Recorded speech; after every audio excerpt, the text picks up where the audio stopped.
अस्सलाम वालेकुम dear students, उम्मीद है आप लोग खैरियत से होंगे। आज हम स्टार्ट करने जा रहे हैं 11th क्लास फिज़िक्स का topic vector product. Previous lecture में हमने पढ़ा था स्केलर प्रोडक्ट को और इसको अच्छे से एक्सप्लेन किया था।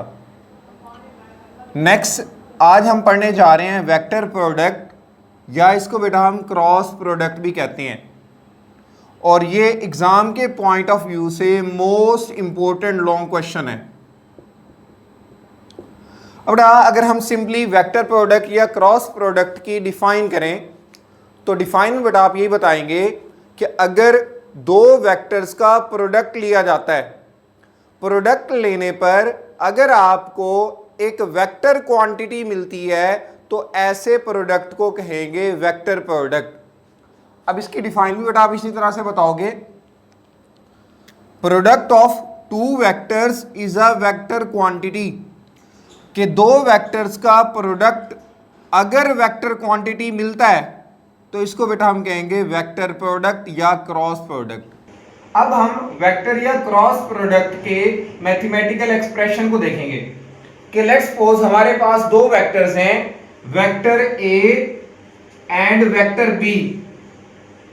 अगर हम इन दो वेक्टर्स का क्रॉस प्रोडक्ट लेते हैं तो क्रॉस प्रोडक्ट की मैथमेटिकल वैल्यू ये होगी बेटा, a vector cross b vector is equal to A B sine theta N unit vector. जो हमें ए क्रॉस बी का आंसर मिला है उसमें पहले आता है ए बी। अब ये बेटा जो ए बी है ये वेक्टर ए और बी का मैग्नीट्यूड है, तो ए बी को हम कहते हैं मैग्नीट्यूड ऑफ वेक्टर। नेक्स्ट आता है एंगल थीटा। ये जो एंगल है बेटा ये एंगल इन्हीं दो वेक्टर्स के दरमियान होगा, वो आगे हम डायग्राम में देखेंगे। तो ये आ गया एंगल। नेक्स्ट आता है n unit vector. Unit vector n बेटा हम यहां पर लेते हैं डायरेक्शन को बताने के लिए। किसकी डायरेक्शन को बताने के लिए? Cross product of a and b की डायरेक्शन को बताने के लिए हम यूनिट वेक्टर यहां लगाएंगे। अब देखिए ओवरऑल तो ये सारी वैल्यू मैग्नीट्यूड की है, स्केलर फॉर्म में है, लेकिन जब हम इसके साथ यूनिट वेक्टर एन को लगाएंगे तो ये सारी वैल्यू बन जाएगी वेक्टर। एन के बारे में अगर आप मजीद बताएं तो ये एक यूनिट वेक्टर है perpendicular to plane containing a and b. जहां पर वेक्टर ए और बी होंगे उसी प्लेन में ये यूनिट वेक्टर उनके परपेंडिकुलर होगा, वो अभी डायग्राम में हम आगे देखेंगे। अब इसको डायग्राम के जरिए हम किस तरह से एक्सप्लेन करेंगे कि बेटा ये हमारे पास है पहला वेक्टर ए, दूसरा वेक्टर हमारे पास है वेक्टर बी। अब दोनों के दरमियान का एंगल बन रहा है एंगल थीटा, वेक्टर ए और बी के दरमियान का एंगल थीटा है। अब यहां पर जब आप वेक्टर प्रोडक्ट लेंगे ए और बी का, तो ए और बी का वेक्टर प्रोडक्ट बेटा हमें इस लाइन पर मिलेगा, ये होगा ए क्रॉस बी। और इसके साथ बेटा ये जो एन है ये एन रिप्रेजेंट कर रहा है डायरेक्शन ऑफ वेक्टर प्रोडक्ट की, क्योंकि जो वेक्टर प्रोडक्ट है ये एक स्पेसिफिक डायरेक्शन में होगा, तो उसकी वजह से हम यहां पर यूनिट वेक्टर यूज करेंगे जो कि उस वेक्टर प्रोडक्ट की डायरेक्शन को बताएगा। ये जो डायरेक्शन हमें मिली है वेक्टर प्रोडक्ट की, ये डायरेक्शन हम कैसे बताते हैं कि हमारे पास ये जो एन यूनिट वेक्टर डायरेक्शन बता रहा है वेक्टर प्रोडक्ट की, तो ये कैसे आया है? तो इसके लिए बेटा अब नेक्स्ट आप बताते हैं डायरेक्शन ऑफ वेक्टर प्रोडक्ट। अब वेक्टर प्रोडक्ट की डायरेक्शन को बताने के लिए हम यूज करते हैं राइट हैंड रूल को। अब राइट हैंड रूल क्या है कि आपने राइट हैंड का यूज करके यहां पर डायरेक्शन बतानी है ए क्रॉस बी की। तो इसमें बेटा वो कहता है rotate first vector a into b through a smaller angle theta. कि देखिए हमारे पास दो वेक्टर्स हैं ए एंड बी, वेक्टर ए को आपने बी की तरफ रोटेट करना है और उनके दरमियान एक स्मॉल एंगल बन रहा है थीटा। तो इसको इस तरह से कंसीडर कर लें कि ये हमारे पास है वेक्टर ए, ये है बेटा vector b, blackboard marker. हमने क्या करना है कि वेक्टर ए को वेक्टर बी की तरफ रोटेट करना है। वेक्टर ए जब बी की तरफ जाएगा, पीछे की तरफ जाएगा, तो ये जो डायरेक्शन होगी इस तरफ जाने के लिए, ये डायरेक्शन कहलाती है anti clockwise direction, anti clockwise. तो अब ये वेक्टर ए जो है इसको हम रोटेट कर रहे हैं बी की तरफ। जब वेक्टर ए बी की तरफ रोटेट कर रहा होगा, अब राइट हैंड के जरिए आप डायरेक्शन कैसे बताएंगे? राइट हैंड में ये जो फिंगर्स हैं इनको आपने कर्ल करना है वेक्टर ए की डायरेक्शन में। अब देखें वेक्टर ए पीछे की तरफ जा रहा है, एंटी क्लॉकवाइज डायरेक्शन में है, तो आपने अपनी फिंगर्स को एंटी क्लॉकवाइज डायरेक्शन में कर्ल करना है। फिंगर्स आपकी कर्ल होंगी इस तरह से पीछे की तरफ, और ये जो थंब होगा यही थंब बेटा हमें डायरेक्शन बताएगा वेक्टर प्रोडक्ट की। तो देखिए वेक्टर ए बी की तरफ जा रहा है पीछे की तरफ, तो ये फिंगर से हमें पता चल रहा है। अब ये जो हमारा इरेक्ट थंब होगा, सीधा थंब होगा, ये हमें डायरेक्शन बताएगा उसी वेक्टर प्रोडक्ट की, और उस डायरेक्शन को बताने के लिए हम यूनिट वेक्टर यूज करेंगे एन को। अब इसीलिए हमने यहां पर फॉर्मूले में राइट किया था एन को कि a cross B, A B sine theta n. अब ये एन सिर्फ इसीलिए है कि ये डायरेक्शन को बता रहा है, इस एन की वजह से ये वाली क्वांटिटी भी वेक्टर बन जाती है। तो अब आपने राइट हैंड रूल की कंप्लीट डिफाइन लिखनी है। Rotate first vector a into b through a smaller angle theta, curl finger, क्या आपने अपनी फिंगर को कर्ल किया in the direction of rotation, जिस डायरेक्शन में वेक्टर ए रोटेट कर रहा है, एंड इरेक्ट थंब, और थंब को सीधा किया in the direction of a cross b, vector के क्रॉस प्रोडक्ट में। लेकिन अगर आपने वेक्टर प्रोडक्ट को स्केलर फॉर्म में लिखना है कि आप चाहते हैं कि हमारे पास ये वेक्टर प्रोडक्ट में हम डायरेक्शन ना बताएं, तो उसके लिए बेटा आप क्या करेंगे? तो उसके लिए आपने इक्वेशन लिखनी है ए cross B, A B sine theta. अब इस इक्वेशन में नोट करें कि ये जो राइट साइड है, राइट साइड में हमने यूनिट वेक्टर एन को नहीं लगाया, यानी डायरेक्शन को हम नहीं बता रहे। तो ये जो राइट साइड होगी ये तो हमारे पास स्केलर फॉर्म है या मैग्नीट्यूड है, लेकिन जो लेफ्ट साइड है यहां पर दोनों वेक्टर्स की हम डायरेक्शन भी बता रहे हैं। अब इनकी डायरेक्शन को खत्म करने के लिए हम यहां पर मैग्नीट्यूड को ले लेंगे। तो अगर आपसे कोई पूछे कि वेक्टर प्रोडक्ट की स्केलर फॉर्म या मैग्नीट्यूड वाली फॉर्म क्या होगी, तो आप बताओगे a cross b modulus equal to the a B sine theta. यहां पर हमने एन को नहीं लगाया तो यहां भी डायरेक्शन नहीं बता रहे, यहां पर बेटा हमने मॉडुलस को लगाया। मॉडुलस का मतलब यही होता है कि आप वेक्टर्स की डायरेक्शन को नहीं बता रहे, सिर्फ मैग्नीट्यूड को बता रहे हैं। एग्जांपल बताएंगे। एग्जांपल में हमने यहां पर लिया टॉर्क को। अब टॉर्क जो है ये बेटा वेक्टर प्रोडक्ट की एग्जांपल है। अब इसकी डिफाइन आप 9th क्लास में भी पढ़ चुके हैं, turning effect of force. Turning effect of force को टॉर्क कहते हैं। अब ये वेक्टर क्वांटिटी होती है टॉर्क, लेकिन वेक्टर क्वांटिटी किस तरह से बनती है? तो इसके फॉर्मूला में आप देखेंगे कि torque equal to R cross F, कि हमने क्रॉस प्रोडक्ट लिया आर और एफ का। एफ तो बेटा यहां पर फोर्स है, आर यहां पर हमारे पास है मूवमेंट आर्म भी इसको कहते हैं, और इसको बेटा हम पोजीशन वेक्टर भी कहते हैं। तो आप ये बताएंगे कि cross product of position vector and force gives the torque, और ये टॉर्क भी बेटा हमारे पास वेक्टर होगा। ठीक है, तो ये हमने एग्जांपल बतानी है वेक्टर प्रोडक्ट की। नेक्स्ट बेटा, अब जिस तरह से आपने स्केलर प्रोडक्ट के कैरेक्टरिस्टिक्स बताए थे, इसी तरह से आप वेक्टर प्रोडक्ट के भी कैरेक्टरिस्टिक्स बताओगे। अब इसका पहला कैरेक्टरिस्टिक्स है वायलेशन ऑफ कम्यूटेटिव लॉ, कि इसमें कम्यूटेटिव प्रॉपर्टी होल्ड नहीं करती। अब कम्यूटेटिव प्रॉपर्टी क्या है कि अगर हमारे पास ए क्रॉस बी इक्वल हो जाए बी क्रॉस ए के, तो इसका मतलब तो यह है कि वेक्टर प्रोडक्ट कम्यूटेटिव प्रॉपर्टी को होल्ड करता है। लेकिन अगर a cross B is not equal to B cross a, तो इसका मतलब है यहां पर कम्यूटेटिव लॉ की खिलाफ वर्जी हो रही है, वायलेशन हो रही है। अब कम्यूटेटिव लॉ की वायलेशन इसमें कैसे होती है, तो उसके लिए बेटा आप पहले तो ए क्रॉस बी का फॉर्मूला लिखोगे जो हमने 60 में पढ़ा, a cross B equal to A B sine theta unit vector n. लेकिन अब इसी के कंपैरिजन में आप बी क्रॉस ए का फॉर्मूला लिखोगे तो बेटा उसके लिए आपने अगेन वेक्टर ए को ड्रॉ करना है, वेक्टर बी को ड्रॉ करना है, उनके दरमियान ये स्मॉलर एंगल होगा थीटा। जब आप बी क्रॉस ए यहां से फाइंड आउट करेंगे तो इस कंडीशन में बेटा आपने वेक्टर बी को रोटेट करना है ए की तरफ, यानी वेक्टर बी रोटेट होता हुआ ए की तरफ आएगा। पिछले में तो बेटा हमने ये किया था ना ए क्रॉस बी में कि ए को बी की तरफ रोटेट किया था, बी क्रॉस ए में आप बी को ए की तरफ रोटेट करोगे, यानी कि ये वेक्टर है ए, ये है बी। अब बी जो होगा वो ए की तरफ रोटेट होगा।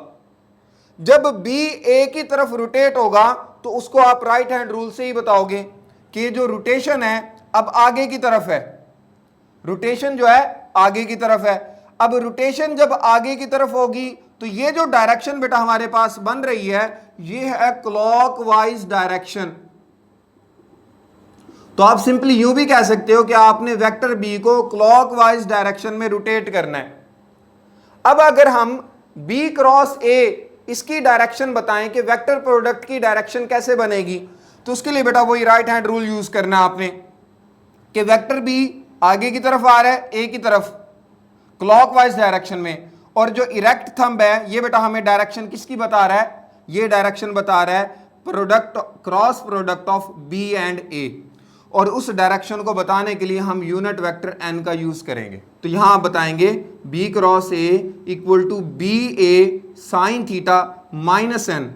अब माइनस एन क्यों लगाया, क्योंकि बेटा पिछली डायग्राम में जब हमने ए क्रॉस बी को निकाला था तो यूनिट वेक्टर ऊपर की तरफ था। इस डायग्राम में जब हमने बी क्रॉस ए को निकाला है तो यूनिट वेक्टर नीचे की तरफ है, यानी यूनिट वेक्टर अपोजिट डायरेक्शन में है। तो ए क्रॉस बी के साथ तो यूनिट वेक्टर अगर पॉजिटिव आ रहा है तो बी क्रॉस ए के साथ अपोजिट डायरेक्शन होने की वजह से यूनिट वेक्टर नेगेटिव आएगा, क्योंकि नेगेटिव बाहर आ जाएगा। बी ए को बेटा हम ए बी लिख सकते हैं, तो हमारे पास बी क्रॉस ए का फॉर्मूला बनेगा minus A B sine theta unit vector N. अब बेटा देखें ए क्रॉस बी की इक्वेशन ये बन रही है, बी क्रॉस ए की इक्वेशन ये बन रही है। अब दोनों में बहुत बड़ा डिफरेंस है, वो ये है कि ए क्रॉस बी वाली जो वैल्यू है ये पॉजिटिव है, बी क्रॉस ए वाली जो वैल्यू है ये नेगेटिव है। तो इसका मतलब है दोनों वैल्यूज एक दूसरे के बराबर नहीं है। तो आप यहां बताओगे hence A cross B is not equal to B cross A, और जब ये दोनों वैल्यूज एक दूसरे के बराबर नहीं आ रही तो इसका मतलब है यहां पर वायलेशन हो रही है कम्यूटेटिव लॉ की। तो आप बताओगे कि जो वेक्टर प्रोडक्ट है ये कम्यूटेटिव लॉ को होल्ड नहीं करता। सेकंड इसमें पॉइंट आता है परपेंडिकुलर वेक्टर। अब परपेंडिकुलर वेक्टर में आप बेटा कंप्लीट फॉर्मूला लिखेंगे cross product A and B का। हम जानते हैं कि ए और बी अगर दो वेक्टर्स हैं, दोनों का क्रॉस प्रोडक्ट इक्वल होता है A B sine theta N unit vector के। अब अगर ये दोनों वेक्टर्स परपेंडिकुलर होंगे, परपेंडिकुलर का मतलब ये है कि हमारे पास ए वेक्टर और बी वेक्टर इनके दरमियान अगर एंगल बन रहा है 90 डिग्री, ए और बी के दरमियान एंगल हुआ 90 डिग्री, तो ये परपेंडिकुलर वेक्टर्स हैं। तो इसकी वैल्यू बेटा आप इस इक्वेशन में पुट कर दोगे ए बी साइन 90 एन। अब बेटा साइन 90 की वैल्यू हमारे पास 1 के इक्वल होती है, तो हमारे पास इक्वेशन बन जाएगी A cross B equal to A B sine 90 की जगह आएगा 1 एन यूनिट वेक्टर। 1 को ए बी से मल्टीप्लाई करेंगे तो ये आ जाएगा A B N unit vector. तो देखिए बेटा कि जब हमारे पास दो वेक्टर्स एक दूसरे के परपेंडिकुलर होंगे तो उनका क्रॉस प्रोडक्ट हमें मिलता है मैक्सिमम वैल्यू में। इस तरह से नेक्स्ट आता है पैरेलल वेक्टर्स, कि अगर दो वेक्टर्स पैरेलल हों, पैरेलल का मतलब ये है कि हमारे पास दो वेक्टर हैं ए एंड बी, दोनों सेम डायरेक्शन में हैं तो दोनों पैरेलल हैं। पैरेलल के लिए एंगल होता है 0 डिग्री। फिर से वही फॉर्मूला यूज करेंगे, A cross B equal to A B sine, अब एंगल की जगह बेटा आ जाएगा 0 डिग्री। साइन 0 0 के इक्वल होता है, तो ए बी इंटू 0 एन, 0 को मल्टीप्लाई करेंगे तो आंसर बेटा आ जाएगा 0, यानी कि नल वेक्टर। तो आप ये बताओगे कि जब दो वेक्टर्स पैरेलल होते हैं तो उनका क्रॉस प्रोडक्ट 0 या नल वेक्टर के इक्वल होता है। नेक्स्ट आते हैं एंटी पैरेलल वेक्टर्स पर। एंटी पैरेलल में क्या होगा कि अगर हमारे पास वेक्टर ए फॉरवर्ड डायरेक्शन में है, तो अगर वो एंटी पैरेलल हुआ वेक्टर बी के, तो वेक्टर बी रिवर्स डायरेक्शन में होगा। तो दो वेक्टर जब रिवर्स डायरेक्शन में होते हैं तो हम ये कहते हैं कि ये एंटी पैरेलल वेक्टर्स हैं। तो और इनके दरमियान एंगल बनता है 180 डिग्री। अब इसी चीज को आपने राइट करना है, ए cross B, A B sine 180 N unit vector, angle की जगह 180 आ जाएगा। साइन 180 की वैल्यू बेटा 0 के इक्वल होती है, तो आप 0 लिख दोगे। ए बी को 0 से मल्टीप्लाई करोगे और एन से मल्टीप्लाई करोगे तो आंसर आएगा 0 वेक्टर या नल वेक्टर।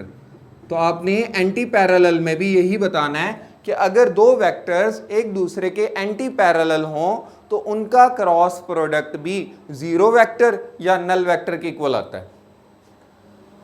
नेक्स्ट आते हैं सेल्फ वेक्टर प्रोडक्ट, यानी कि अगर आप दो सेम वेक्टर्स का क्रॉस प्रोडक्ट लें तो फिर आंसर क्या आएगा। यानी हमारे पास एक वेक्टर है ए, उसका क्रॉस प्रोडक्ट ए के साथ ही ले लें, तब आंसर क्या आएगा।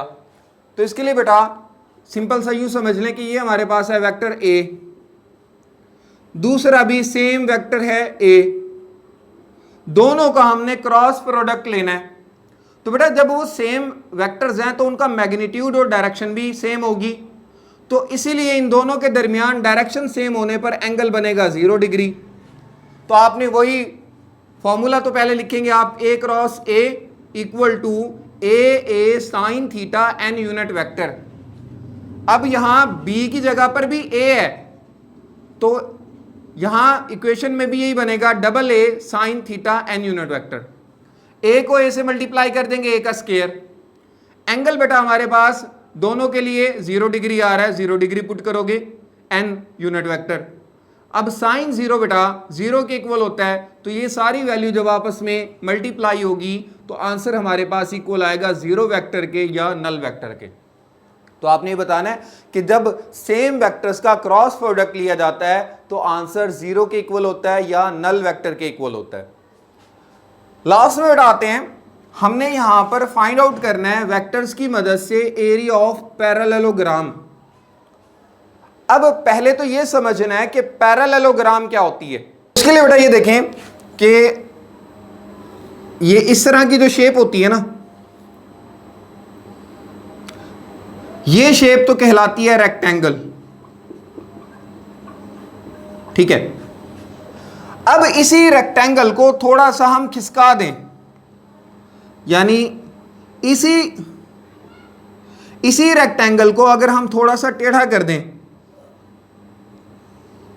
यानी इसका ये वाला हिस्सा थोड़ा सा आगे कर दें, तो ये वाला हिस्सा जैसे ही आगे करेंगे तो ये वाला हिस्सा भी आगे हो जाएगा। अब ये जो शेप बन रही है ये कहलाती है पैरेललोग्राम। अच्छा, इसमें ये होता है कि बेटा कि दोनों साइडों में जो विड्थ है वो सेम होगी। रेक्टेंगल में विड्थ जो है सेम होती है दोनों साइड्स की, दोनों साइड्स की लेंथ भी सेम होती है।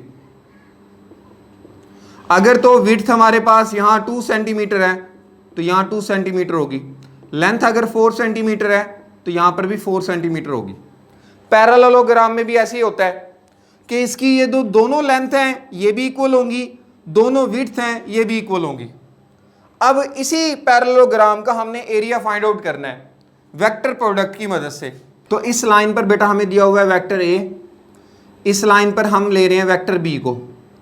अब डॉटेड लाइन बनाकर हम इसको कन्वर्ट कर देंगे एक पैरेललोग्राम में। तो देखिए बेटा, जैसे ये पैरेललोग्राम की डायग्राम है, इसी तरह से ये भी एक पैरेललोग्राम बन जाएगी। हमने इस पैरेललोग्राम का एरिया फाइंड आउट करना है। और यहाँ पर देखिए बेटा कि वेक्टर ए और वेक्टर बी के दरमियान एंगल बन रहा है थीटा। ठीक है, नेक्स्ट हम एरिया ऑफ पैरेललोग्राम का फॉर्मूला लिखेंगे, बेस मल्टीप्लाई बाय परपेंडिकुलर। ये एरिया ऑफ पैरेललोग्राम का फॉर्मूला है। अब इसको फाइंड आउट कैसे करना है, तो उसके लिए बेटा हमें बेस चाहिए और परपेंडिकुलर चाहिए। बेस अगर देखें तो बेस वाली लाइन बेटा ये एंगल के नीचे बन रही है जहां पर वेक्टर ए है, बेस तो हमें मिल जाएगा। अब परपेंडिकुलर कैसे मिलेगा, तो परपेंडिकुलर के लिए बेटा हम कंपोनेंट ड्रॉ करेंगे वेक्टर बी के। वेक्टर बी का जो एक्स कंपोनेंट होगा वो तो इस लाइन पर आएगा, ए वाली लाइन पर, बी एक्स। और वेक्टर बी का जो वाई कंपोनेंट होगा वो इस लाइन पर आएगा, बी वाई। हमने वेक्टर बी को दो कंपोनेंट में रिजॉल्व कर दिया। अब बेटा जो वाई कंपोनेंट होता है ये इक्वल होता है बी साइन थीटा के। और यही जो लाइन है बेटा, ये लाइन परपेंडिकुलर की लाइन बन रही है क्योंकि ये एंगल के सामने है। तो बी साइन थीटा वाली लाइन को हम परपेंडिकुलर की लाइन कहते हैं। और ये जो लाइन है बेटा ये हाइपोटेन्यूस की लाइन है। तो जब हम इसके फॉर्मूला में वैल्यूज को पुट करेंगे तो बेस की जगह पर तो वेक्टर ए है, तो वेक्टर ए का मैग्नीट्यूड आ जाएगा। अच्छा, परपेंडिकुलर वाली लाइन पर वेक्टर बी का कंपोनेंट है बी साइन थीटा, तो परपेंडिकुलर की जगह आ जाएगा बी साइन थीटा। इसको मल्टीप्लाई करेंगे तो आंसर मिलेगा ए बी साइन थीटा। अब ये आंसर किस चीज के इक्वल है, तो ये बेटा स्टार्टिंग में मैंने आपको बताया था कि जब आप क्रॉस प्रोडक्ट का मैग्नीट्यूड लेते हैं तो ये magnitude A B sine theta के इक्वल होता है। तो इसी चीज को बेटा आप यहां पर बताओगे कि ये जो ए बी साइन थीटा है ये मैग्नीट्यूड है क्रॉस प्रोडक्ट का। तो हमारे पास एरिया ऑफ पैरेललोग्राम इक्वल होगा ए क्रॉस बी मैग्नीट्यूड, या scalar form of cross product. तो ये था बेटा आज का हमारा लेक्चर। इंशाल्लाह अब आपसे मुलाकात होगी नेक्स्ट लेक्चर में। तब तक के लिए अल्लाह हाफिज़।